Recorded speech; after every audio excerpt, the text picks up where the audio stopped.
بسم اللہ الرحمن الرحیم۔ السلام علیکم۔ ڈیلی اسلامک انفارمیشن میں آپ سب کو خوش آمدید کہتا ہوں۔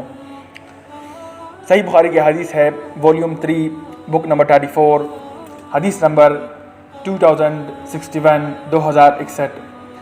ابو المنہال نے بیان کیا کہ میں سونے چاندی کی تجارت کیا کرتا تھا، اس لیے میں نے زید بن ارقم رضی اللہ تعالیٰ عنہ سے اس کے متعلق پوچھا تو انہوں نے بیان کیا کہ رسول اللہ صلی اللہ علیہ وآلہ وسلم نے فرمایا، اور مجھ سے فضل بن یعقوب نے بیان کیا، کہا کہ ہم سے حجاج بن محمد نے بیان کیا کہ ابن جریج نے بیان کیا کہ مجھے عمرو بن دینار اور عامر بن مصعب نے خبر دی۔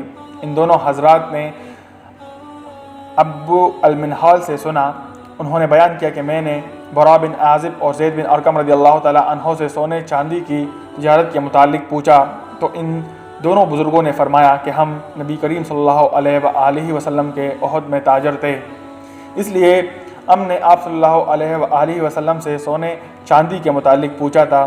آپ صلی اللہ علیہ وآلہ وسلم نے جواب یہ دیا تھا کہ لین دین ہاتھوں ہاتھ ہو تو کوئی حرج نہیں، لیکن ادھار کی صورت میں جائز نہیں ہے۔